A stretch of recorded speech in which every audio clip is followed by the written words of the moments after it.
Punjabi radio USA ਸੁਣ ਰਹੇ ਸਾਰੇ ਸਰੋਤਿਆਂ ਨੂੰ ਪਿਆਰ ਸਤਿਕਾਰ ਸਹਿਤ ਨਿੱਘੀ ਜਿਹੀ ਸਤਿ ਸ੍ਰੀ ਅਕਾਲ। ਸਭ ਨੂੰ ਜੀਆਂ ਨੂੰ ਆਖਦੇ ਹਾਂ।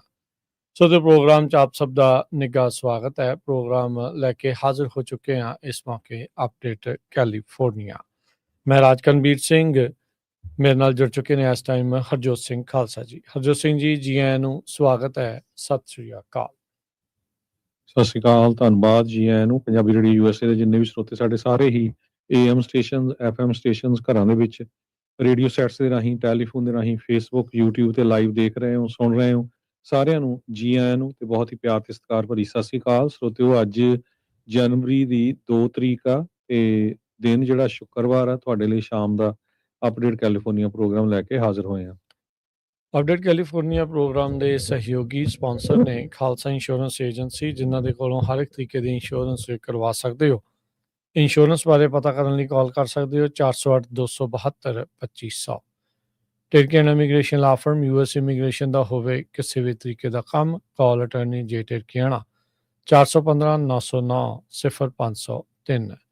Gurbachan Singh Nagra Sacramento, Kulwant Singh Jaspal Kaur Johal, Satram Singh Tatla Yuba City, Gurdev Singh Sohal, Baljinder Singh, Rishpal Kaur Johal Antelope, Jaswinder Nagra Roseville, Avtar Singh Manjal Clovis, Joga Singh Puar Orangevale, Sarabjit Singh Dhoot Yuba City, Paramjit Singh Dakha Berkeley, Gurnek Singh Bagri Fresno. ਇਹਨਾਂ ਸਾਰਿਆਂ ਦਾ ਧੰਨਵਾਦ। ਜੇਕਰ ਤੁਸੀਂ ਵੀ ਇਸ ਪ੍ਰੋਗਰਾਮ ਨੂੰ ਸਪਾਂਸਰ ਕਰਨਾ ਚਾਹੁੰਦੇ ਹੋ, ਸੰਪਰਕ ਕਰੋ 408-722-7698।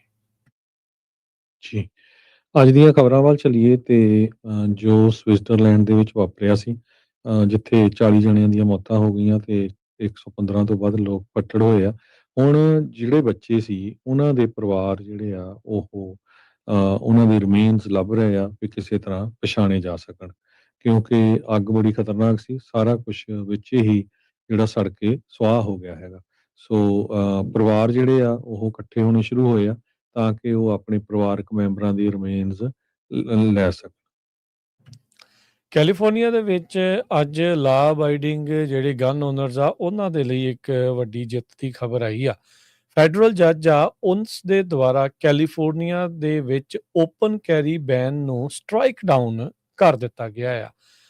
ਕੈਲੀਫੋਰਨੀਆ ਡਿਪਾਰਟਮੈਂਟ ਆਫ ਜਸਟਿਸ ਕਹਿੰਦੇ ਵੀ ਇਸ ਓਪੀਨੀਅਨ ਨੂੰ ਹੁਣ ਰਿਵਿਊ ਕਰ ਰਿਹਾ ਹੈ ਤੇ ਆਪਣੀਆਂ ਅਗਲੀਆਂ ਆਪਸ਼ਨਸ ਦੇ ਉੱਤੇ ਝਾਤ ਜਿਹੜੀ ਉਹ ਮਾਰੇਗਾ। ਇਹ ਜਿਹੜਾ ਫੈਸਲਾ ਆ, ਇੱਕ ਦੇ ਮੁਕਾਬਲੇ ਦੋ ਜਿਹੜੇ ਜੱਜਿਸ ਆ 9th circuit court of appeal ਦੇ ਵਿੱਚ ਇਹ ਕੇਸ ਜਿਹੜਾ ਗਿਆ ਹੋਇਆ ਸੀ। ਇਸ ਜਿਹੜੇ near total ban open carry ਦੇ ਉੱਤੇ ਫਾਇਰ ਆਰਮਸ ਦੀ ਉਹ ਲੱਗੀ ਹੋਈ ਹੈ ਕੈਲੀਫੋਰਨੀਆ ਦੇ ਵਿੱਚ, ਤੇ ਉਸ ਬੈਨ ਦਾ ਜਿਹੜਾ ਕੁਝ ਹਿੱਸਾ ਆ ਉਸ ਨੂੰ ਗੈਰ ਸੰਵਿਧਾਨਿਕ ਕਰਾਰ ਦੇ ਦਿੱਤਾ ਹੈਗਾ ਆ। ਸੋ ਕੈਲੀਫੋਰਨੀਆ ਦੇ ਜਿਹੜੇ ਗਨ ਲਾਇਸੈਂਸਿੰਗ ਲਾਜ਼ ਆ ਉਸ ਦਾ ਕੁਝ ਹਿੱਸਾ ਜਿਹੜਾ ਆ ਉਹ 9th circuit court of appeal ਨੇ ਸਟ੍ਰਾਈਕ ਡਾਊਨ ਕਰ ਦਿੱਤਾ ਆ। ਤੇ ਨਾਲ ਹੀ ਕਹਿੰਦੇ ਵੀ ਅਥਾਰਟੀਜ਼ ਨੂੰ ਵੀ ਰੋਕਿਆ ਗਿਆ ਆ ਵੀ ਜਿਹੜੇ ਪਰਮਿਟਸ ਆ ਓਪਨ ਕੈਰੀ ਦੇ ਕਾਉਂਟੀਜ਼ ਤੇ ਜਿੱਥੇ 2 ਲੱਖ ਤੋਂ ਵੱਧ ਲੋਕ ਰਹਿੰਦੇ ਆ ਉਸ ਦੇ ਵਿੱਚ ਜਿਹੜੇ ਇਸ਼ੂ ਕਰਨੇ ਪਰਮਿਟ ਆ ਉਸ ਨੂੰ ਜਿਹੜਾ ਉਹ ਰੋਕਿਆ ਆ। ਸੋ ਕੈਲੀਫੋਰਨੀਆ ਦੀ ਮੇਜਰ ਪਾਪੂਲੇਸ਼ਨ ਸੈਂਟਰ ਆ ਉਸ ਨੂੰ ਉਸ ਦੇ ਵਿੱਚ ਕਹਿੰਦੇ ਵੀ ਬੇਸਿਕਲੀ ਇਹ ਕਵਰ ਹੋ ਜਾਊਗਾ। ਇੱਕ ਦੇ ਮੁਕਾਬਲੇ ਦੋ ਜਿਹੜੇ ਜੱਜਿਸ ਆ ਉਹਨਾਂ ਨੇ ਕਿਹਾ ਵੀ ਇਹ ਜਿਹੜੀ ਪਾਲਿਸੀ ਆ 2022 ਜਿਹੜੇ ਫਾਇਰ ਆਰਮ ਐਕਸੈਸ ਸਟੈਂਡਰਡ ਆ ਸੁਪਰੀਮ ਕੋਰਟ ਦੇ ਇੱਕ ਨਿਊਯਾਰਕ ਸਟੇਟ ਰਾਈਫਲ ਤੇ ਪਿਸਟਲ ਐਸੋਸੀਏਸ਼ਨ ਵਰਸਸ ਬਰੂਇਨ ਡਿਸੀਜਨ ਦੇ ਸਟੈਂਡਰਡਸ ਦੇ ਨਾਲ ਇਨਕਨਸਿਸਟੈਂਟ ਨਜ਼ਰ ਆ ਰਹੀ ਆ। ਤੇ ਕਹਿੰਦੇ ਵੀ ਜਿਹੜੀ ਰੂਲਿੰਗ ਆ ਉਸਨੇ ਇਹ ਸਟੇਟ ਕੀਤਾ ਵੀ ਜਿਹੜੇ ਗਨ ਲਾਜ਼ ਆ ਉਸ ਨੂੰ ਜਿਹੜੇ ਸੈਕੰਡ ਅਮੈਂਡਮੈਂਟ ਰਾਈਟਸ ਆ ਉਹਨਾਂ ਦੀ ਨੂੰ ਪ੍ਰਾਇਓਰਿਟਾਈਜ਼ ਕਰਨਾ ਚਾਹੀਦਾ ਆ ਓਵਰ ਪਬਲਿਕ ਸੇਫਟੀ ਇਸ਼ੂਜ਼।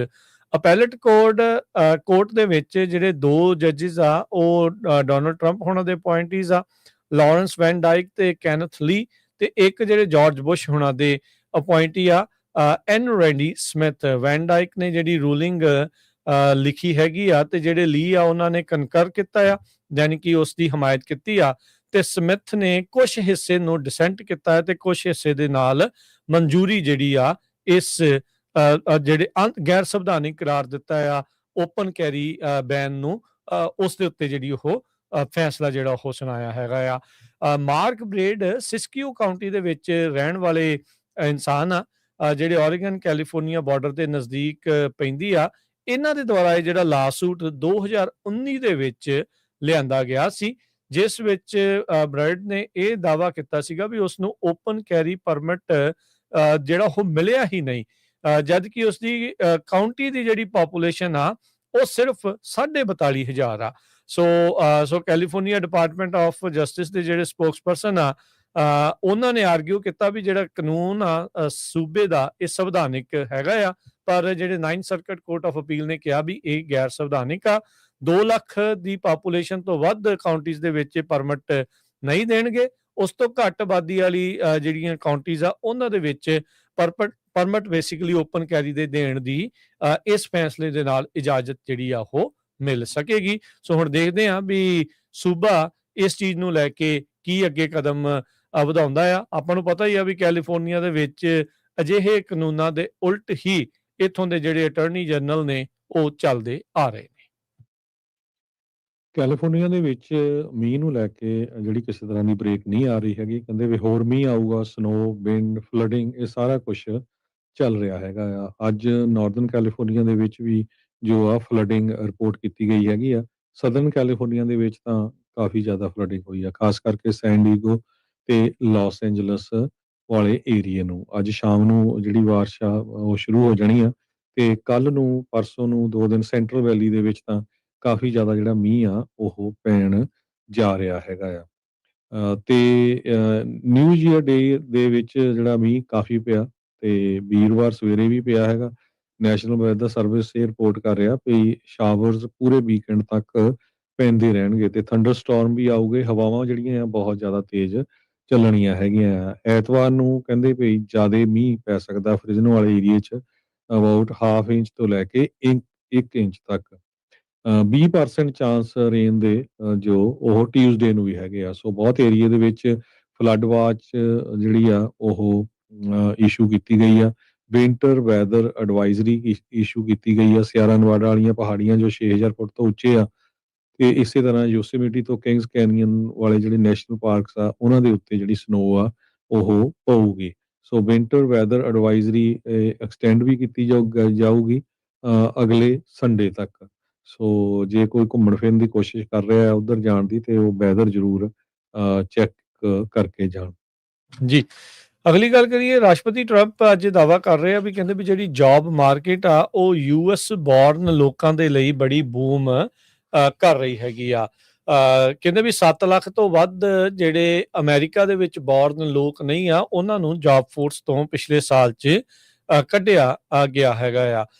ਕਹਿੰਦੇ ਵੀ ਆંકੜੇ ਪਰ ਕੁਝ ਕਹਿੰਦੇ ਵੀ ਹੋਰ ਤਸਵੀਰ ਵੀ ਜਿਹੜੀ ਪੇਸ਼ ਕਰਦੇ ਆ। ਰਾਸ਼ਟਰਪਤੀ ਟਰੰਪ ਉਹਨਾਂ ਨੇ ਦਾਅਵਾ ਕੀਤਾ ਵੀ ਮਿਲੀਅਨਸ ਆਫ ਯੂਐਸ ਬੋਰਨ ਜਿਹੜੇ ਲੋਕ ਆ ਉਹਨਾਂ ਨੂੰ ਇਸ ਵਾਰ ਜਿਹੜੀਆਂ ਇਹ ਪਿਛਲੇ ਸਾਲ ਦੇ ਵਿੱਚ ਜ਼ਿਆਦਾ ਜੌਬਸ ਮਿਲੀਆਂ ਹੈਗੀਆਂ ਆ। ਸਮਰ ਤੋਂ ਟਰੰਪ ਅਧਿਕਾਰੀ ਜਿਹੜੇ ਆ ਉਹਨਾਂ ਨੇ ਦੱਸਿਆ ਵੀ ਜਿਹੜੀ ਜੌਬ ਕ੍ਰੀਏਸ਼ਨ ਆ ਯੂਐਸ ਬੋਰਨ ਵਰਕਰਸ ਦੇ ਲਈ ਲਗਾਤਾਰ ਵਧੀ ਹੈਗੀ ਆ। ਪਿਛਲੇ ਮਹੀਨੇ ਜਦ ਪ੍ਰਾਈਮ ਟਾਈਮ ਐਡਰੈਸ ਕੀਤਾ ਸੀ ਟਰੰਪ ਹੁਣਾਂ ਨੇ, ਉਸ ਦੇ ਵਿੱਚ ਵੀ ਉਹਨਾਂ ਨੇ ਇਹੀ ਦਾਅਵਾ ਕੀਤਾ ਸੀਗਾ। ਸੋ ਕਹਿੰਦੇ ਵੀ 2.5 ਮਿਲੀਅਨ ਯੂਐਸ ਬੋਰਨ ਵਰਕਰਸ ਉਹਨਾਂ ਨੇ 2025 ਦੇ ਵਿੱਚ ਗੇਨ ਕੀਤੀਆਂ ਜੌਬਸ। 1 ਮਿਲੀਅਨ ਜਿਹੜੇ ਮਾਈਗ੍ਰੈਂਟਸ ਆ, ਇਮੀਗ੍ਰੈਂਟਸ ਆ, ਉਹ ਵਰਕਫੋਰਸ ਨੂੰ ਛੱਡ ਚੁੱਕੇ ਹੈਗੇ ਆ। ਡਾਟਾ ਕਹਿੰਦੇ ਵੀ ਇਹ ਦੱਸਦਾ ਹੈ ਵੀ ਯੂਐਸ ਬੋਰਨ ਵਰਕਰਸ ਉਹ ਟਰੰਪ ਹੁਣਾਂ ਦੇ ਅੰਡਰ ਬਾਈਡਨ ਹੁਣਾਂ ਦੇ ਮੁਕਾਬਲੇ ਥੋੜਾ ਬੈਡ ਜਿਹੜਾ ਉਹ ਕਰ ਰਹੇ ਆ। ਕਹਿੰਦੇ ਵੀ ਕਿਉਂਕਿ ਲੇਬਰ ਮਾਰਕੀਟ ਓਵਰਆਲ ਵੀਕ ਹੋਈ ਆ ਤੇ ਸ਼ਾਰਪ ਸਲੋ ਡਾਊਨ ਦੇਖਿਆ ਗਿਆ ਆ ਇਮੀਗ੍ਰੇਸ਼ਨ ਦੇ ਵਿੱਚ ਵੀ।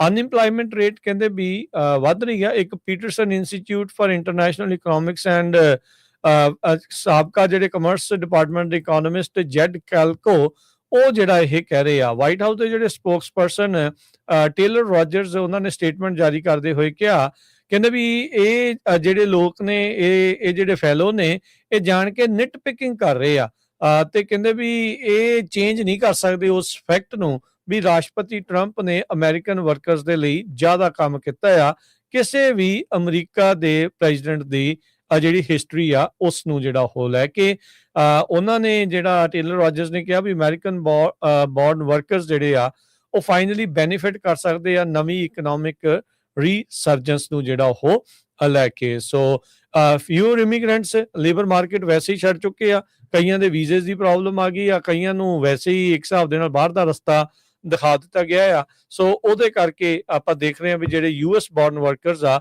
ਉਹਨਾਂ ਨੂੰ ਹੁਣ ਜ਼ਿਆਦਾ ਜਿਹੜਾ ਆ ਉਹ ਕੰਮ ਮਿਲ ਰਿਹਾ ਹੈਗਾ ਆ। ਸੋ ਰਾਸ਼ਟਰਪਤੀ ਟਰੰਪ ਹੁਣਾਂ ਦਾ ਇਹ ਆંકੜਿਆਂ ਦੇ ਹਿਸਾਬ ਦੇ ਨਾਲ ਜਿਹੜਾ ਉਹ ਦਾਵਾ ਆ ਉਹ ਪੇਸ਼ ਕਰ ਰਹੇ ਆ, ਪਰ ਜਿਹੜੇ ਕਈ ਇਕੋਨੋਮਿਸਟ ਆ ਉਹ ਇਸ ਦੇ ਵਿੱਚ ਵੀ ਜਿਹੜੀ ਆ ਕਹਿ ਲਓ ਵੀ ਨਗੋਚਾਂ ਜਿਹੜੀਆਂ ਉਹ ਲੱਭ ਰਹੇ ਆ। ਕਸਟਮ ਤੇ ਬਾਰਡਰ ਪੈਟਰੋਲ ਏਜੰਟਸ ਰਿਪੋਰਟ ਕਰ ਰਹੇ ਆ ਵੀ ਇੱਕ ਪੰਜਾਬੀ ਨੂੰ ਜੂਮਾ ਸਟੇਸ਼ਨ ਜਿੱਥੇ ਕਿ ਉੱਥੇ ਰੋਕਣ ਦੀ ਕੋਸ਼ਿਸ਼ ਕੀਤੀ ਗਈ, ਉਹ ਬਿਗ ਰਿਗ ਚਲਾ ਰਿਹਾ ਸੀ, ਵੱਡਾ ਟਰੱਕ ਚਲਾ ਰਿਹਾ ਸੀ, ਪਰ ਉਹ ਰੁਕਿਆ ਨਹੀਂ। ਉਸ ਤੋਂ ਬਾਅਦ ਜਿਹੜੇ ਆਫੀਸਰਸ ਤੇ ਲਾ ਇਨਫੋਰਸਮੈਂਟ ਵਾਲੇ ਆ ਉਹਨਾਂ ਨੂੰ ਜਿਹੜੇ ਟਾਇਰ ਡੀਫਲੇਸ਼ਨ ਸਿਸਟਮ ਡਿਪਲੋਏ ਕਰਨਾ ਪਿਆ ਤਾਂ ਕਿ ਟਰੱਕ ਨੂੰ ਜਿਹੜਾ ਆ ਰੋਕਿਆ ਜਾ ਸਕੇ। ਉਸ ਤੋਂ ਬਾਅਦ ਉਹ ਜਦੋਂ ਟਰੱਕ ਰੋਕਿਆ ਗਿਆ ਤੇ ਉਹ ਉੱਥੋਂ ਭੱਜ ਗਿਆ ਤੇ 100 ਯਾਰਡ ਤੋਂ ਵੱਧ ਜਿਹੜਾ ਡਿਸਟੈਂਸ ਆ ਉੱਥੋਂ ਜਾ ਕੇ ਜਿਹੜੇ ਬਾਰਡਰ ਪੈਟਰੋਲ ਏਜੰਟਸ ਆ ਉਹਨਾਂ ਨੇ ਉਸ ਨੂੰ ਅਰੈਸਟ ਕਰ ਲਿਆ। ਬਾਅਦ ਦੇ ਵਿੱਚ ਪਤਾ ਚੱਲਿਆ ਵੀ ਉਹਦੇ ਉੱਤੇ ਜਿਹੜਾ ਆ ਭਾਰਤੀ ਮੂਲ ਦਾ ਪੰਜਾਬੀ ਨੌਜਵਾਨ ਸੀ ਤੇ ਆਊਟਸਟੈਂਡਿੰਗ ਵਾਰੰਟ ਸੀਗੇ ਉਹਦੇ, failure to appear in immigration court. So ਹੁਣ ਉਹਨੂੰ ਇੱਕ ਸਮਾਂ ਚਾਰਜਸ ਹੋਰ ਲਾਤੇ ਆ, ਫੈਲਨੀ ਚਾਰਜ ਲਾਤੇ ਆ, ਫਲੀਇੰਗ ਫਰੋਮ ਲਾ ਇਨਫੋਰਸਮੈਂਟ, ਤੇ ਪੁਲਿਸ ਤੋਂ ਭੱਜਣਾ ਤੇ ਇਸ ਕੰਟਰੀ ਦੇ ਵਿੱਚ ਇਲੀਗਲੀ ਇਨ ਦਿਸ ਕੰਟਰੀ। ਤੇ ਕਹਿੰਦੇ ਵੀ ਇਸ ਤੋਂ ਬਿਨਾਂ ਜਿਹੜੇ ਸਟੇਟ ਦੇ ਚਾਰਜਸ ਆ ਉਹ ਵੀ ਲਾਏ ਜਾਣਗੇ ਤੇ ਟਰੱਕ ਜਿਹੜਾ ਆ ਉਹ ਜਿਹੜਾ ਲਾ ਇਨਫੋਰਸਮੈਂਟ ਨੇ ਇੰਪਾਊਂਡ ਕਰ ਲਿਆ। ਜੀ ਮੈਕਸੀਕੋ ਦੇ ਵਿੱਚ ਕੱਲ ਹਰਜੋਤ ਸਿੰਘ ਜੀ ਰੇਲ ਦੁਰਘਟਨਾ ਵਾਪਰੀ ਸੀ। ਅੱਜ ਭੁਚਾਲ ਦੇ ਜਿਹੜੇ 6.5 ਤੀਬਰਤਾ ਦੇ ਜਿਹੜੇ ਝਟਕੇ ਆ ਉਹ ਮਹਿਸੂਸ ਕੀਤੇ ਗਏ ਆ ਸਦਰਨ ਤੇ ਸੈਂਟਰਲ ਮੈਕਸੀਕੋ ਦੇ ਵਿੱਚ। ਇਹਨਾਂ ਝਟਕਿਆਂ ਦੇ ਕਰਕੇ ਕਈ ਬਿਲਡਿੰਗ ਨੂੰ ਨੁਕਸਾਨ ਪਹੁੰਚਿਆ ਤੇ ਹੁਣ ਤੱਕ ਮਿਲੀਆਂ ਰਿਪੋਰਟਸ ਦੇ ਮੁਤਾਬਕ 2 ਜਾਣਿਆਂ ਦੀ ਮੌਤ ਹੋ ਚੁੱਕੀ ਆ। ਸੋ ਉੱਥੋਂ ਦੀਆਂ ਤਸਵੀਰਾਂ ਤੇ ਵੀਡੀਓਜ਼ ਕੁਝ ਸਾਹਮਣੇ ਆ ਰਹੀਆਂ ਆ ਜਿਸ ਦੇ ਵਿੱਚ ਪੂਰੀਆਂ ਦੀਆਂ ਪੂਰੀਆਂ ਬਿਲਡਿੰਗਸ ਝੂਲਦੀਆਂ ਹੋਈਆਂ ਨਜ਼ਰ ਆ ਰਹੀਆਂ ਨੇ। ਸੋ ਕਹਿੰਦੇ ਵੀ ਜਿਹੜੀ ਪ੍ਰੈਸ ਬਰੀਫਿੰਗ ਦੇ ਰਹੇ ਸੀਗੇ ਪ੍ਰੈਜ਼ੀਡੈਂਟ ਉੱਥੋਂ ਦੇ ਕਲੌਡੀਆ ਸ਼ੈਨਬੌਮ, ਜਦ ਇਹ ਸੈਸਮਿਕ ਅਲਾਰਮ ਉਹਨਾਂ ਦੇ ਇਰਦ ਗਿਰਦ ਵੱਜਣੇ ਜਿਹੜੇ ਉਹ ਸ਼ੁਰੂ ਹੋ ਗਏ ਵੀ ਭੁਚਾਲ ਆਇਆ ਹੈਗਾ ਆ। ਸੋ ਜਿਹੜੇ ਮੈਕਸੀਕੋ ਦੀ ਨੈਸ਼ਨਲ ਸਿਸਮੋਲੋਜੀਕਲ ਏਜੰਸੀ ਆ ਉਹਨਾਂ ਨੇ ਦੱਸਿਆ ਵੀ ਇਸ ਵੱਡੇ ਝਟਕੇ ਤੋਂ ਬਾਅਦ ਚ 500 ਤੋਂ ਵੱਧ ਛੋਟੇ ਹੋਰ ਝਟਕੇ ਵੀ ਮਹਿਸੂਸ ਕੀਤੇ ਗਏ ਹੈਗੇ ਆ। ਸੋ ਇਹ ਸੈਨ ਮਾਰਕੋਸ ਕਰਕੇ ਟਾਊਨ ਆ, ਸਦਰਨ ਸਟੇਟ ਪੈਂਦੀ ਆ ਮੈਕਸੀਕੋ ਦੀ ਗੁਰੇਰੋ ਦੇ ਨਜ਼ਦੀਕ, ਜਿੱਥੇ ਇਹ ਐਪੀ ਸੈਂਟਰ ਨੋਟ ਕੀਤਾ ਗਿਆ ਆ। ਸੋ ਕਹਿੰਦੇ ਵੀ ਉੱਥੇ ਦੇ ਰਹਿਣ ਵਾਲੇ ਲੋਕ ਤੇ ਸੈਲਾਨੀ ਜੋ ਮੈਕਸੀਕੋ ਸਿਟੀ ਦੇ ਵਿੱਚ ਸੀ, ਅਕਾਪੁਲਕੋ ਦੇ ਵਿੱਚ ਸੀਗੇ, ਉਹ ਭੱਜ ਕੇ ਜਿਹੜੀ ਸੜਕ ਦੇ ਵਿਚਾਲੇ ਗਲੀਆਂ ਦੇ ਵਿਚਾਲੇ ਜਿਹੜੇ ਉਹ ਆਏ ਜਦ ਇਦਾਂ ਜਿਹੜੀਆਂ ਬਿਲਡਿੰਗਸ ਆ ਉਹ ਝੂਲਣੀਆਂ ਸ਼ੁਰੂ ਹੋਈਆਂ ਆ। USGS ਜਿਹੜਾ ਆ ਉਹ ਦੱਸ ਰਿਹਾ ਵੀ ਜਿਹੜਾ ਅਰਥਕੁਏਕ ਆ ਉਹ ਤਕਰੀਬਨ 21 ਮੀਲ ਧਰਤੀ ਦੀ ਜਿਹੜੇ ਉਸ ਤੋਂ ਹੇਠਾਂ ਹੋਇਆ ਆ ਤੇ ਰੈਂਚੋ ਵਿਹੇਜੋ ਗੁਰੇਰਾ ਕਰਕੇ ਜਿਹੜੀਆਂ ਉੱਥੇ ਮਾਊਂਟੇਨਸ ਆ ਉਹਨਾਂ ਦੇ ਵਿੱਚ ਇਹਦਾ ਐਪੀਸੈਂਟਰ ਨੋਟ ਕੀਤਾ ਗਿਆ ਆ। ਸੋ ਆਉਣ ਵਾਲੇ ਦਿਨਾਂ ਦੇ ਵਿੱਚ ਹਰਜੋਤ ਸਿੰਘ ਜੀ ਇਹ ਜ਼ਿਆਦਾ ਪਤਾ ਲੱਗੇਗਾ ਵੀ ਹੋਰ ਇਸ ਦੇ ਕਰਕੇ ਕੀ ਨੁਕਸਾਨ ਝਟਕੇ ਦੇ ਹੋਏ ਨੇ। ਜੀ, ਅਗਲੀ ਖਬਰ ਵੱਲ ਚਲੀਏ। ਤੁਸੀਂ ਯੂਨੀਵਰਸਿਟੀਆਂ ਦੇ ਵਿੱਚ, ਕਾਲਜਾਂ 'ਚ, ਸਕੂਲਾਂ 'ਚ ਤਾਂ ਪਲੈਜ਼ਰਿਜ਼ਮ ਬਾਰੇ ਸੁਣਿਆ ਹੋਣਾ ਵੀ ਜਿਹੜਾ ਕਿਸੇ ਦਾ ਕੰਮ ਕੀਤਾ ਹੁੰਦਾ ਉਹਨੂੰ ਚੋਰੀ ਕਰ ਲੈਣਾ। ਸਾਡੇ ਜਿਹੜੇ ਹੋਮਲੈਂਡ ਸਿਕਿਉਰਿਟੀ ਹੈਗੀ ਆ, ਡਿਪਾਰਟਮੈਂਟ ਆਫ ਹੋਮਲੈਂਡ ਸਿਕਿਉਰਿਟੀ, ਉਹਨਾਂ ਦਾ ਹੁਣ ਕਾਫੀ ਬੈਕਲੈਸ਼ ਹੋ ਰਿਹਾ ਕਿਉਂਕਿ ਉਹਨਾਂ ਨੇ ਇੱਕ ਜੈਪਨੀਜ਼ ਆਰਟਿਸਟ ਦਾ ਜਿਹੜਾ ਵਰਕ ਆ ਉਸ ਨੂੰ ਚੋਰੀ ਕਰਕੇ ਜਿਹੜੀ ਆ ਉਹ ਪੋਸਟ ਐਕਸ ਦੇ ਉੱਤੇ ਪਾਤੀ ਨਵੇਂ ਸਾਲ 'ਚ। ਤੇ ਡਿਪਾਰਟਮੈਂਟ ਨੇ ਇੱਕ ਫੋਟੋ ਪੋਸਟ ਕੀਤੀ ਜਿਹਦੇ ਵਿੱਚ ਫੀਚਰ ਕੀਤਾ ਗਿਆ pristine and empty beach with palm trees and vintage car. ਤੇ ਇੱਕ ਕਾਰ ਸੀ ਤੇ ਪਾਮ ਟਰੀਜ਼ ਤੇ ਟੋਟਲੀ ਜਿਹੜਾ ਬੀਚ ਸੀ ਉਹ ਖਾਲੀ ਸੀ। ਉਹਦੇ ਥੱਲੇ ਲਿਖਿਆ ਸੀ ਅਮਰੀਕਾ ਆਫਟਰ 100 ਮਿਲੀਅਨ ਡਿਪੋਰਟੇਸ਼ਨ। ਤੇ 100 ਮਿਲੀਅਨ ਡਿਪੋਰਟੇਸ਼ਨ ਤੋਂ ਬਾਅਦ ਅਮਰੀਕਾ ਇਦਾਂ ਦਾ ਦਿਸ ਰਿਹਾ, ਅਲੋਂਗ ਵਿਦ ਸੈਪਰੇਟ ਕੈਪਸ਼ਨ। ਉਹਦੇ ਤੇ ਲਿਖਿਆ ਗਿਆ ਸੀ the peace of nation no longer be seized by third world. So ਇਸ ਰਿਸਪੌਂਸ ਦੇ ਵਿੱਚ ਹੀਰੋਸ਼ੀ ਨਾਗੀ ਇਹ 78 ਸਾਲਾਂ ਦਾ ਜੈਪਨੀਜ਼ ਗ੍ਰਾਫਿਕ ਡਿਜ਼ਾਇਨਰ ਆ, ਬਹੁਤ ਬਹੁਤ ਮਸ਼ਹੂਰ ਆ, ਜਿਹੜਾ ਸਿਟੀ ਪੌਪ ਤੇ ਡ੍ਰੀਮ ਸਕੇਪ ਆਰਟ ਵਰਕ ਕਰਦਾ ਆ। ਉਹ ਕਹਿੰਦੇ ਵੀ ਮੇਰੀ ਪਰਮਿਸ਼ਨ ਤੋਂ ਬਿਨਾਂ ਜਿਹੜੀ US department of homeland security ਨੇ ਇਹ ਜਿਹੜਾ ਯੂਜ਼ ਕੀਤਾ ਹੈ, ਤੇ ਹੁਣ ਮੈਨੂੰ ਕੀ ਕਰਨਾ ਚਾਹੀਦਾ, ਤੁਸੀਂ ਦੱਸੋ। ਨਗਾਈ ਜੋ ਆ 1950 ਤੋਂ ਜਿਹੜਾ ਅਮਰੀਕਾ ਦਾ ਆਰਟ ਵਰਕ ਆ ਉਸ ਨੂੰ ਜਿਹੜਾ ਦੇਖ ਕੇ ਕਿੱਦਾਂ ਸਿਟੀਸਕੇਪ ਆ ਸਾਰਾ ਕੁਛ ਉਹ ਕਰ ਰਿਹਾ ਹੈਗਾ। ਤੇ ਇਸ ਆਰਟ ਵਰਕ ਨੂੰ ਹੁਣ ਅਮਰੀਕਾ ਦੇ ਵਿੱਚ ਡਿਪਾਰਟਮੈਂਟ ਆਫ ਹੋਮਲੈਂਡ ਸਿਕਿਉਰਿਟੀ ਨੇ ਯੂਜ਼ ਕੀਤਾ ਹੈਗਾ। ਜੀ ਹਰਜੋਤ ਸਿੰਘ ਜੀ, ਇਹਦੇ ਵਿੱਚ ਇੱਕ ਅੰਡਰਲਾਈਨ ਫੈਕਟ ਜਿਹੜਾ ਦੇਖੋ ਵੀ DHS 100 ਮਿਲੀਅਨ ਤੋਂ ਵੱਧ ਲੋਕਾਂ ਨੂੰ ਕੀ ਡਿਪੋਰਟ ਕਰਨਾ ਚਾਹੁੰਦਾ ਹੈ। ਅਮਰੀਕਾ 'ਚ ਇਹ ਤਾਂ 10-11 ਮਿਲੀਅਨ ਕਹਿੰਦੇ ਸੀਗੇ ਵੀ ਇਲੀਗਲ ਹੈਗੇ ਨੇ। ਕਿਤੇ ਨਾ ਕਿਤੇ ਇਹਨਾਂ ਨੇ ਇਹ ਵੀ ਕਹਿ ਸਕਦੇ ਹਾਂ ਹਰਜੋਤ ਸਿੰਘ ਜੀ ਵੀ ਮਨ ਦੇ ਵਿੱਚ ਕਿਤੇ ਇਹ ਵੀ ਨਾ ਧਾਰਿਆ ਹੋਵੇ ਵੀ ਬਾਹਰਲੇ ਇਮੀਗ੍ਰੈਂਟਸ ਦੇ ਜਿਹੜੇ ਨੈਚੁਰਲਾਈਜ਼ਡ ਹੋਏ ਆ ਉਹਨਾਂ ਨੂੰ ਵੀ ਬਾਹਰ ਕੱਢਣਾ ਆ। ਜੇ ਓਵਰਆਲ ਉਹ ਵੀ ਦੇਖਿਆ ਜਾਵੇ ਤਾਂ ਆંકੜਾ ਉਹ ਵੀ 40-45 ਮਿਲੀਅਨ ਲੋਕਾਂ ਤੱਕ ਬਣਦਾ ਆ, ਜਿਹੜੇ ਨੈਚੁਰਲਾਈਜ਼ਡ ਸਿਟੀਜ਼ਨ ਵੀ ਆ, ਜਿੱਦਾਂ ਤੁਹਾਡੇ ਵਰਗੇ ਮੇਰੇ ਵਰਗੇ ਆਪਾਂ ਬਾਹਰਲੇ ਮੁਲਕ 'ਚ ਜੰਮੇ ਪਰ ਇੱਥੇ ਆ ਕੇ ਨਾਗਰਿਕ ਬਣ ਗਏ ਤੇ ਸਹੁੰ ਜਿਹੜੀ ਉਹ ਚੱਕੀ, ਹੋਰ ਵੀ ਆਪਣੇ ਵਰਗੇ ਬਥੇਰੇ ਹੈਗੇ ਨੇ, ਉਹ 40-45 ਮਿਲੀਅਨ ਨੇ। ਜੇ ਸਾਰੇ ਵੀ ਕਹਿੰਦੇ ਵੀ ਇਹ ਕੱਢ ਦਈਏ ਤੇ ਤਾਂ ਵੀ 30-40 ਮਿਲੀਅਨ ਲੋਕ ਘੱਟ ਨੇ, ਉਹ ਉਹਨਾਂ ਦਾ ਖਾਪਾ ਕਿੱਥੋਂ ਪੂਰਾ ਜਿਹੜਾ ਉਹ ਕਰਨਾ ਆ। ਸੋ 1/3 ਪਾਪੂਲੇਸ਼ਨ ਅਮਰੀਕਾ ਦੀ, ਇਹ ਕਿਤੇ ਨਾ ਕਿਤੇ ਕਹਿ ਲਓ ਵੀ ਇੱਕ ਟਰੁੱਥ ਇਹਨਾਂ ਦੇ ਦਿਲ ਦੀ ਗੱਲ ਸਾਹਮਣੇ ਆ ਗਈ ਵੀ 100 ਮਿਲੀਅਨ ਲੋਕ ਬੰਦੇ ਜਿਹੜੇ ਉਹ ਕੱਢਣੇ ਜਿਹੜੇ ਚਾਹੁੰਦੇ ਆ। ਪਹਿਲੋਂ ਜਦੋਂ ਮੈਨੂੰ ਵੀ ਪਤਾ ਲੱਗਾ ਮੈਂ ਕਿਤੇ ਭੁਲੇਖਾ ਪੈ ਗਿਆ ਇਹਨਾਂ ਨੂੰ ਲਿਖਣ 'ਚ ਵੀ 10 ਲਿਖਣਾ ਸੀਗਾ ਤੇ 100 ਲਿਖ ਬੈਠੇ ਆ, ਪਰ ਅੰਦਰ ਖਾਤੇ ਇਹਨਾਂ ਦੇ ਮਨਾਂ ਦੇ ਵਿੱਚ ਸ਼ਾਇਦ ਇਹੀ ਕੁਛ ਜਿਹੜਾ ਉਹ ਚੱਲ ਰਿਹਾ ਹੋਵੇ। ਜੀ ਅਗਲੀ ਖਬਰ ਵੱਲ ਚੱਲੀਏ। ਡਿਪਾਰਟਮੈਂਟ ਆਫ ਹੋਮਲੈਂਡ ਸਿਕਿਉਰਿਟੀ ਨੇ ਇਮੀਗ੍ਰੇਸ਼ਨ ਐਪਲੀਕੇਸ਼ਨਸ ਹੋਰ 20 ਮੁਲਕਾਂ ਦੇ ਲੋਕਾਂ ਦੀਆਂ ਪੌਜ਼ ਕਰ ਦਿੱਤੀਆਂ ਹੈਗੀਆਂ। ਕਿਸੇ ਤਰ੍ਹਾਂ ਦੀ ਵੀ ਐਪਲੀਕੇਸ਼ਨ ਜਿਹੜੀ ਆ, ਚਾਹੇ ਉਹ ਉਹਨਾਂ ਦਾ ਟਰੈਵਲ ਰਿਸਟ੍ਰਿਕਸ਼ਨਸ ਐਕਸਪੈਂਸ਼ਨ ਹੋਵੇ, ਜਨਵਰੀ 1 ਤੋਂ ਇਹ ਸ਼ੁਰੂ ਕਰ ਦਿੱਤਾ ਗਿਆ ਹੈ। ਇੱਕ ਮੈਮੋ ਜਿਹੜਾ ਰਿਲੀਜ਼ ਕੀਤਾ ਗਿਆ ਆ, ਜਿਹਦੇ ਵਿੱਚ ਇਹ ਕਿਹਾ ਗਿਆ ਆ ਵੀ ਜਿਹੜੇ ਇਮੀਗ੍ਰੈਂਟਸ ਇਹਨਾਂ ਮੁਲਕਾਂ ਤੋਂ ਆਏ ਆ ਪਿਛਲੇ 2021 ਤੋਂ, ਉਹਨਾਂ ਸਾਰਿਆਂ ਦੀਆਂ ਐਪਲੀਕੇਸ਼ਨਸ ਪੌਜ਼ ਕੀਤੀਆਂ ਗਈਆਂ, ਚਾਹੇ ਉਹਨਾਂ ਦਾ ਗ੍ਰੀਨ ਕਾਰਡ ਤੋਂ ਸਿਟੀਜ਼ਨ ਬਣਨਾ, ਇਸ ਤਰ੍ਹਾਂ ਦੀਆਂ। ਤੇ ਕਹਿੰਦੇ ਵੀ ਮੋਸਟਲੀ ਇਹ ਜਿਹੜੇ ਮੁਲਕ ਹੈਗੇ ਆ ਉਹ ਅਫਰੀਕਨ ਕੰਟਰੀਜ਼ ਦੇ ਆ, ਜਿਨ੍ਹਾਂ ਦੇ ਵਿੱਚ ਅੰਗੋਲਾ, ਨਾਈਜੀਰੀਆ, ਸੈਨੇਗਲ, ਤੰਜ਼ਾਨੀਆ, ਜ਼ਿੰਬਾਬਵੇ, ਸੋ ਇਦਾਂ ਦੇ ਮੁਲਕ ਹੈਗੇ ਆ। ਸੋ ਹੁਣ ਜੇ ਟੋਟਲ ਮੁਲਕ ਦੇਖਦੇ ਜਾਈਏ ਤੇ ਟਰੰਪ ਐਡਮਿਨਿਸਟ੍ਰੇਸ਼ਨ ਨੇ ਜਿਹੜੀ ਟਰੈਵਲ ਰਿਸਟ੍ਰਿਕਸ਼ਨਸ ਲਾਈਆਂ USA ਦੇ ਵਿੱਚ 19 ਤੋਂ ਵਧਾ ਕੇ 39 ਮੁਲਕਾਂ ਨੂੰ ਕਰ ਦਿੱਤਾ ਗਿਆ ਹੈ, ਪਲੱਸ ਪਾਲਸਤੀਨੀਅਨ ਅਥਾਰਟੀ। ਸੋ 40 ਮੁਲਕ ਆ, ਪਾਲਸਤੀਨੀਅਨ ਅਥਾਰਟੀ ਨੂੰ ਇਹ ਮੁਲਕ ਨਹੀਂ ਮੰਨ ਰਹੇ ਹੈਗੇ। ਸੋ ਇਸ ਕਰਕੇ ਟੋਟਲ 40 ਮੁਲਕਾਂ ਦੇ ਲੋਕਾਂ ਦੇ ਉੱਤੇ ਜਿਹੜੀ ਆ ਇਹ ਕੰਡੀਸ਼ਨ ਲਾਈ ਗਈ ਹੈਗੀ ਆ। ਤੇ USCIS ਨੇ ਇਹ ਕਿਹਾ ਵੀ ਅਸੀਂ ਡੈਡੀਕੇਟਡ ਆ ਤਾਂ ਕਿ ਜਿਹੜੇ ਏਲੀਅਨਸ ਆ ਰਹੇ ਆ ਇਹਨਾਂ ਹਾਈ ਰਿਸਕ ਕੰਟਰੀਜ਼ ਤੋਂ ਕਿਸੇ ਤਰ੍ਹਾਂ ਦਾ ਆ ਕੇ ਅਮਰੀਕਾ ਦੇ ਵਿੱਚ ਜਿਹੜਾ ਆ ਕਿ ਸਿਕਿਉਰਿਟੀ ਜਾਂ ਪਬਲਿਕ ਸੇਫਟੀ ਦਾ ਇਸ਼ੂ ਨਾ ਬਣਨ। ਸੋ ਕਹਿੰਦੇ ਵੀ ਇਸੇ ਕਰਕੇ ਅਸੀਂ ਜਿਹੜਾ ਹੈ ਸਾਰਾ ਕੁਝ ਕੀਤਾ ਹੈਗਾ। ਜੀ ਅਗਲੀ ਜਿਹੜੀ ਹਰਜੋਤ ਸਿੰਘ ਦੀ ਗੱਲ ਕਰਦੇ ਜੀ, ਸਮਾਂ ਵੀ ਆਪਣਾ ਤਕਰੀਬਨ ਸਮਾਪਤੀ ਦੇ ਉੱਤੇ ਆ।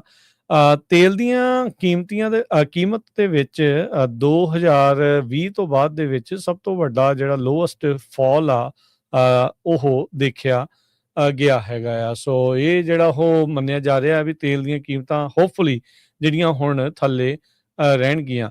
ਸੋ ਕਹਿੰਦੇ ਵੀ ਸਾਲਾਨਾ ਜਿਹੜਾ ਲਾਸ ਆ 2020 ਤੋਂ ਬਾਅਦ ਦੇ ਵਿੱਚ ਸਭ ਤੋਂ ਥੱਲੇ ਨੂੰ ਜਿਹੜਾ ਉਹ ਗਿਆ ਹੈਗਾ। ਆਪਾਂ ਦੇਖ ਹੀ ਰਹੇ ਹਾਂ ਵੀ ਪਿਛਲੇ ਕਈ ਹਫ਼ਤਿਆਂ ਤੋਂ ਜਿਹੜੇ ਕੱਚੇ ਤੇਲ ਦੀ ਕੀਮਤ ਆ 60 ਬੈਰਲ ਤੋਂ ਹੇਠਾਂ ਚੱਲ ਰਹੀ ਹੈਗੀ ਆ। ਰਸ਼ੀਆ ਤੇ ਯੂਕਰੇਨ ਵਾਲਿਆਂ ਨੇ ਇੱਕ ਵਾਰੀ ਫਿਰ ਨਵੇਂ ਸਾਲ ਦੇ ਉੱਤੇ ਇੱਕ ਦੂਜੇ ਦੇ ਉੱਤੇ ਜਿਹੜੇ ਹਮਲਿਆਂ ਦੇ ਦੋਸ਼ ਜਿਹੜੇ ਆ ਉਹ ਲਗਾਏ ਹੈਗੇ ਆ। ਉਧਰ US ਨੇ ਬਲੌਕੇਡ ਲਾਇਆ ਹੋਇਆ ਵੈਨੇਜ਼ੁਏਲਾ ਦੇ ਤੇਲ ਦੇ ਉੱਤੇ ਵੀ। ਸ਼ੈਡੋ ਜਿਹੜੇ ਤੇਲ ਦੀਆਂ ਕਹਿ ਲਓ ਵੀ ਵੱਡੇ ਕੰਟੇਨਰ ਜਾ ਰਹੇ ਸੀਗੇ, ਟੈਂਕਰ ਜਿਹੜੇ ਜਾ ਰਹੇ ਸੀ, ਉਹਨਾਂ ਸ਼ੈਡੋ ਕੰਪਨੀਆਂ ਨੂੰ ਚਲਾਉਣ ਵਾਲਿਆਂ ਦੇ ਉੱਤੇ ਅਮਰੀਕਾ ਦੇ ਦੁਆਰਾ ਵੀ ਬਹੁਤ ਜ਼ਿਆਦਾ ਜਿਹੜੀਆਂ ਸੈਂਕਸ਼ਨਸ ਆ ਲਾਈਆਂ ਗਈਆਂ ਆ। ਅਮਰੀਕਾ ਦੇ ਵਿੱਚ ਰਿਕਾਰਡ ਤੋੜ 13.8 ਮਿਲੀਅਨ ਬੈਰਲ ਜਿਹੜਾ ਤੇਲ ਦੀ ਪ੍ਰੋਡਕਸ਼ਨ ਚੱਲ ਰਹੀ ਆ ਪ੍ਰਤੀ ਦਿਨ ਅਕਤੂਬਰ ਮਹੀਨੇ ਤੋਂ ਜਿਹੜਾ ਉਹ ਲੈ ਕੇ। ਸੋ ਹੁਣ ਇਹਦੇ ਕਰਕੇ ਕਹਿੰਦੇ ਵੀ ਲਗਾਤਾਰ ਕੱਚੇ ਤੇਲ ਦੀ ਕੀਮਤ ਥੱਲੇ ਨੂੰ ਜਿਹੜੀ ਉਹ ਆਈ ਹੈਗੀ ਆ। ਸੋ ਹੋਪਫੁਲੀ ਆਉਂਦੇ ਸਮੇਂ ਦੇ ਵਿੱਚ ਵੀ ਕੱਚੇ ਤੇਲ ਦੀ ਕੀਮਤ ਹਰਜੋਤ ਸਿੰਘ ਜੀ ਘੱਟ ਰਵੇ, ਜਿਹਦੇ ਨਾਲ ਸਾਰਿਆਂ ਦੀਆਂ ਜੇਬਾਂ ਨੂੰ ਫਾਇਦਾ ਜਿਹੜਾ ਉਹ ਜ਼ਰੂਰ ਹੁੰਦਾ ਰਹੇਗਾ। ਜੀ, ਤੇ ਆਪਾਂ ਸਟਾਕ ਮਾਰਕੀਟ ਦੀ ਤੇ ਕਰੰਸੀ ਦੀ ਗੱਲਬਾਤ ਕਰਨੀ ਆ। ਉਸ ਤੋਂ ਪਹਿਲਾਂ ਸਾਰੇ ਹੀ ਸਰੋਤਿਆਂ ਦਾ ਧੰਨਵਾਦ ਜਿਹੜੇ ਆਪਾਂ ਨਾਲ ਸੋਸ਼ਲ ਮੀਡੀਆ ਦੇ ਉੱਤੇ ਜੁੜੇ ਹੋਏ ਆ। ਬਹੁਤ ਸਾਰੇ ਕਮੈਂਟ ਕਰਦੇ ਆ। ਆਪਾਂ ਤੇ ਕਈ ਵਾਰ ਸਾਰਿਆਂ ਦੇ ਜਵਾਬ ਨਹੀਂ ਦੇ ਹੁੰਦੇ। ਸੋ ਵੱਧ ਤੋਂ ਵੱਧ ਆਪਣੇ ਦੋਸਤਾਂ, ਮਿੱਤਰਾਂ, ਰਿਸ਼ਤੇਦਾਰਾਂ ਨੂੰ ਜੋੜਿਆ ਕਰੋ ਤੇ ਨਾਲ ਦੀ ਨਾਲ ਜਿਹੜੇ ਕੈਲੀਫੋਰਨੀਆ 'ਚ ਰਹਿੰਦੇ ਹੈਗੇ ਆ, ਜਿੱਥੇ-ਜਿੱਥੇ ਵੀ ਸਾਡੇ ਟੈਰੇਸਟਰੀਅਲ ਰੇਡੀਓ ਸਟੇਸ਼ਨਸ ਆ, ਉਹ ਕਾਰਾਂ ਦੇ ਵਿੱਚ, ਘਰਾਂ ਦੇ ਵਿੱਚ ਬੈਠ ਕੇ ਸੁਣ ਸਕਦੇ ਹੋ। ਤੇ ਜੇ ਕਰੰਸੀ ਦੀ ਗੱਲ ਕਰਦੇ ਜਾਈਏ, ਇੱਕ ਯੂਐਸ ਡਾਲਰ ਦੇ ਬਰਾਬਰ ਆਪਣੇ ਗੁਆਂਢੀ ਮੁਲਕ ਕੈਨੇਡਾ ਦੇ $1 ਤੇ 37 ਸੈਂਟ ਰਹੇ ਆ। ਇੱਕ ਯੂਐਸ ਡਾਲਰ ਦੇ ਬਰਾਬਰ ਪਾਕਿਸਤਾਨ ਦੇ $280 ਤੇ 5 ਪੈਸੇ ਤੇ ਇੱਕ ਯੂਐਸ ਡਾਲਰ ਦੇ ਬਰਾਬਰ ਇੰਡੀਆ ਦੇ $90 ਤੇ 1 ਪੈਸੇ। ਪਿਛਲੇ ਦਿਨਾਂ ਦੇ ਵਿੱਚ ਇੰਡੀਆ ਨੇ $20 ਮਿਲੀਅਨ ਜਿਹੜਾ ਆ ਉਹ ਸੈੱਲ ਕੀਤਾ ਸੀ, ਤਾਂ ਕਿ ਜਿਹੜਾ ਰੁਪਈਆ ਆ ਉਹਨੂੰ ਕੰਟਰੋਲ ਕੀਤਾ ਜਾ ਸਕੇ। ਪਰ ਫਿਰ ਇੱਕ ਵਾਰ ਜਿਹੜਾ ਆ $90 ਤੋਂ ਉੱਪਰ ਜਿਹੜਾ ਡਾਲਰ ਦੇ ਬਰਾਬਰ ਰੁਪਈਆ ਹੋ ਗਿਆ। ਜੀ, ਤੇ ਮਾਰਕੀਟਸ ਦੀ ਜੇ ਹਰਜੋਤ ਸਿੰਘ ਜੀ ਗੱਲ ਕਰਦੇ ਜਾਈਏ, ਅੱਜ ਸਾਲ ਦੇ ਬੇਸਿਕਲੀ ਪਹਿਲੇ ਦਿਨ ਜਦ ਮਾਰਕੀਟ ਖੁੱਲੀ ਆ ਤਾਂ ਡਾਓ ਜੋਨ 319 ਪੁਆਇੰਟ ਵੱਧ ਕੇ 48,300 ਤੇ 82 ਦੇ ਉੱਤੇ ਬੰਦ ਹੋਇਆ। S&P 13 ਪੁਆਇੰਟ ਵੱਧ ਕੇ 6858, ਨੈਸਡੈਕ 6 ਪੁਆਇੰਟ ਘਟ ਕੇ 23,200 ਤੇ 36 ਦੇ ਉੱਤੇ। ਸੋਨੇ ਦਾ ਭਾਅ $4342 ਪ੍ਰਤੀ ਆਉਂਸ। ਕੱਚੇ ਤੇਲ ਦੀ ਕੀਮਤ $57 ਪ੍ਰਤੀ ਬੈਰਲ ਰਹੀ ਆ। 10 ਈਅਰ ਯੀਲਡ 4.19%। ਕ੍ਰਿਪਟੋ ਕਰੰਸੀ 'ਚ ਬਿਟਕੋਇਨ 90,249 ਤੇ ਇਥੀਰੀਅਮ 3100 ਤੇ $26 ਦੇ ਬਰਾਬਰ ਚੱਲ ਰਿਹਾ ਹੈ। ਸੋ ਇੱਥੇ ਹੀ ਸਰੋਤਿਆਂ ਤੋਂ ਇਜਾਜ਼ਤ ਲੈਂਦੇ ਆ ਤੇ ਇਜਾਜ਼ਤ ਲੈਣ ਤੋਂ ਪਹਿਲਾਂ ਕੱਲ ਨੂੰ ਜਿਹੜਾ ਪ੍ਰੋਗਰਾਮ ਆ ਉਹ ਜੇ ਤੁਰਕੀ ਆਉਣਾ ਹੋਣਾ ਦਾ ਇਮੀਗ੍ਰੇਸ਼ਨ ਦਾ ਹੋਊਗਾ, ਅਪਡੇਟ ਇਮੀਗ੍ਰੇਸ਼ਨ। ਤੇ ਰਾਜਕਨਵੀਰ ਸਿੰਘ ਜੀ ਮੇਰੇ ਖਿਆਲ ਨਾਲ ਕਾਲਸ ਨਹੀਂ ਲੈ ਸਕਣਗੇ ਕਿਉਂਕਿ ਉਹ ਬਾਹਰ ਗਏ ਆ। ਹਾਂਜੀ, ਸੋ ਕਾਲਸ ਦਾ ਜਿਹੜਾ ਆ ਉਹ ਪ੍ਰੋਗਰਾਮ ਜਿਹੜਾ ਉਹ ਨਹੀਂ ਹੋ ਸਕੇਗਾ, ਪਰ ਪ੍ਰੋਗਰਾਮ ਤੁਹਾਡੇ ਲਈ ਜਿਹੜਾ ਉਹ ਜ਼ਰੂਰ ਕੀਤਾ ਜਾਵੇਗਾ। ਸੋ ਇਮੀਗ੍ਰੇਸ਼ਨ ਦੀਆਂ ਅਹਿਮ ਖਬਰਾਂ ਦੇ ਉੱਤੇ ਜਿਹੜੀ ਉਹ ਨਜ਼ਰ ਆਪਾਂ ਗੱਲਾਂ ਜਿਹੜੀਆਂ ਉਸ ਦੇ ਵਿੱਚ ਕਰਾਂਗੇ, ਕੀ ਕੁਛ ਤਾਜ਼ਾ ਜਿਹੜਾ ਉਹ ਚੱਲ ਰਿਹਾ ਹੈਗਾ ਆ। ਸੋ ਉਹ ਜਿਹੜਾ ਅਪਡੇਟ ਇਮੀਗ੍ਰੇਸ਼ਨ ਦਾ ਪ੍ਰੋਗਰਾਮ ਦੇਖਣਾ, ਸੁਣਨਾ ਜਿਹੜਾ ਉਹ ਨਾ ਭੁੱਲਿਓ। ਤਕਰੀਬਨ ਸਵੇਰੇ 9:30 ਵਜੇ ਕੈਲੀਫੋਰਨੀਆ ਟਾਈਮ ਦੇ ਮੁਤਾਬਕ ਹੈ। ਸੋ ਬਾਕੀ ਟਾਈਮ ਜਿਹੜੇ ਪ੍ਰੋਗਰਾਮ ਆ ਪੰਜਾਬੀ ਰੇਡੀਓ USA ਦੇ ਲਗਾਤਾਰ ਜਿਹੜੇ ਉਹ ਚੱਲਦੇ ਰਹਿਣਗੇ, ਇਹ ਵੀ ਜ਼ਰੂਰ ਤੁਸੀਂ ਦੇਖਣਾ ਸੁਣਨਾ। ਤੇ ਹੁਣ ਲੈਣੀ ਇਜਾਜ਼ਤ ਮੇਰੇ ਰਾਜਕਨਵੀਰ ਸਿੰਘ ਵੱਲੋਂ ਤੇ ਹਰਜੋਤ ਸਿੰਘ ਵੱਲੋਂ। ਸਭ ਨੂੰ ਪਿਆਰ ਭਰੀ ਸਤਿ ਸ੍ਰੀ ਅਕਾਲ। ਸੁਣਦੇ ਰਹੋ, ਦੇਖਦੇ ਰਹੋ ਪੰਜਾਬੀ ਰੇਡੀਓ USA।